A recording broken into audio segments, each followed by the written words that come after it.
Во-первых, многие люди, они сами слышат свой храп, если этот храп достаточно громкий. И могут это сами отслеживать во время ночи, потому что они могут подбуживаться именно от собственного храпа. Но если действительно нет никакой возможности, никого рядом, кто бы сказал, что человек храпит, одним из таких косвенных симптомов может быть выраженная сухость во рту. Потому что, как правило, люди храпят с открытым ртом, и это может способствовать возникновению повышенной сухости во рту во время сна и утром. С другой стороны, как мы уже говорили, что большую проблему создают остановки дыхания во время сна.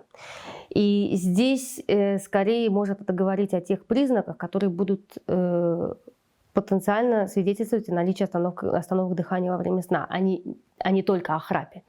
И здесь может быть целый ряд таких симптомов, которые человек может сам за собой замечать.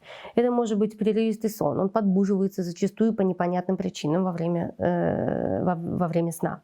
При этом часть пробуждения может быть связана с чувством нехватки воздуха или какой-то задержкой дыхания, или чувством, как будто бы человек выныривает из воды, вот, что ему не хватает воздуха. Это могут быть утренние головные боли.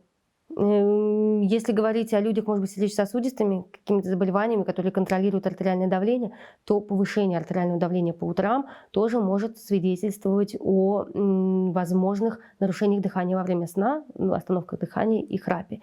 И такие признаки, они говорят в пользу того, что надо бы сходить к доктору. То же самое дневная сонливость. Если человек спит, как мы говорили, 7, 8, 9 часов, но при этом хронически чувствует сонливость, то тогда это тоже повод обратиться к специалисту, потому что, может быть, структура его сна нарушена, а она может быть нарушена из-за храпа или остановок дыхания во время сна.